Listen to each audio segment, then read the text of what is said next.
Hello again. Welcome back to your 5-minute devotional stop with me, Amy Phillips.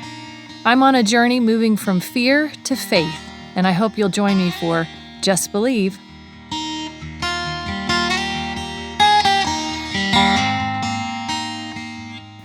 Hello, friends.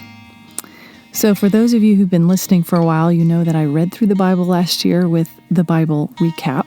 I highly recommend that. But this year I've been taking a slower approach and taking time to kind of soak in the passages. So here it is April, and I'm reading Exodus. But basically reading Exodus 15 through 18, where the Israelites have left Egypt, is a lot like whiplash. There is worship and gratitude to God, and then the next moment they're in despair and grumbling and complaining. We read about Miriam and her song of worship before God, and then the very next chapter, they're complaining again. So today I was thinking, as the Israelites moved through the desert, again and again they came to circumstances they couldn't fix on their own.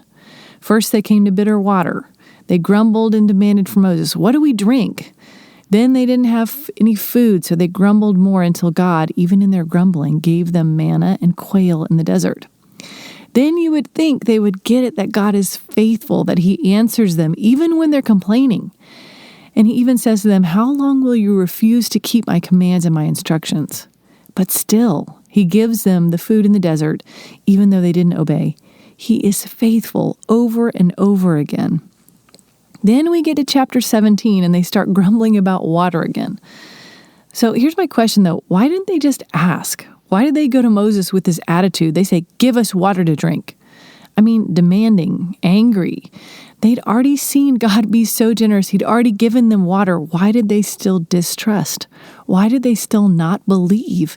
They quarreled and they said, "Why did you bring us up out of Egypt to make us and our children and our livestock die of thirst?" Moses said they were so angry they were ready to stone him. But here's the interesting part for me.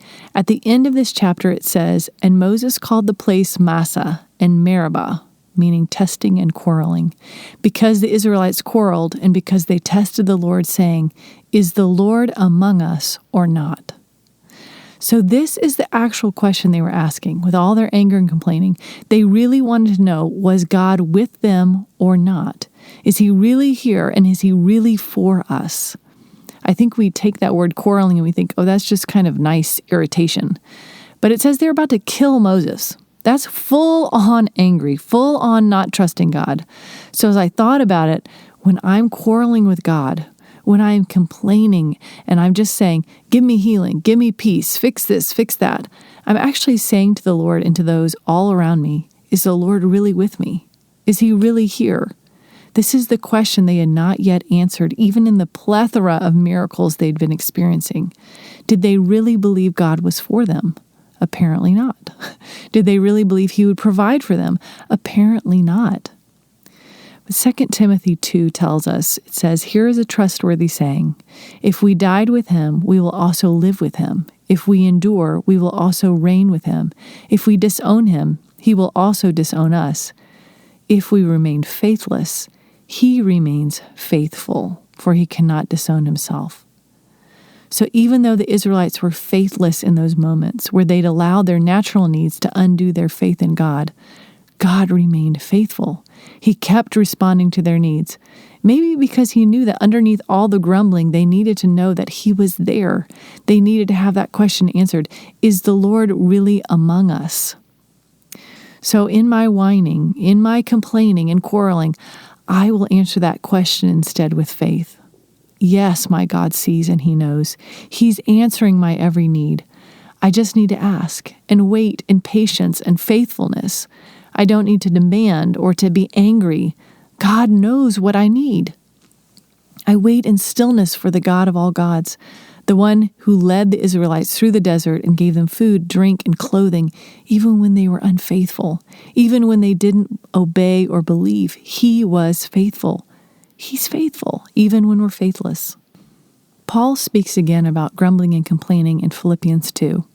He says, "Do everything without grumbling or arguing, so that you may become blameless and pure, children of God without fault in a warped and crooked generation. Then you will shine among them like stars in the sky as you hold firmly to the word of life. So how do we do that? How do we live in this place of patience and faithfulness and not complain? I believe it starts with reminding ourselves of what God has already done and where He's already been faithful. In these remembrances, we become convinced that our God is for us and He is with us. Faye Mayen Ng said, "Remembering the past gives power to the present." With the Israelites, we see it clear as day. They could not or would not look back and remember what God had done in delivering them from slavery, parting the Red Sea, giving them food and water and their basic needs. If they could have just taken one moment to remember, to bring to mind all the miracles they'd witnessed, they might have asked God for what they needed rather than demanding and complaining. They would have trusted that He was with them and would continue to guide and provide for them. So today, for you and for me, where are we grumbling? Where are we complaining and forgetting the faithfulness of God?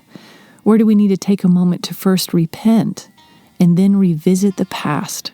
Revisit God's faithfulness, because no doubt about it, He has been faithful where we have been faithless. He has given us what we needed even when we didn't deserve it and we asked with wrong motives and attitudes. He is always faithful and He is always with us. Do not fear, friends. Just believe in the God of all faithfulness. Thanks for joining me today. I hope you feel encouraged and strengthened. If you want to connect with me, you can find me at amybphillips.com. See you next time.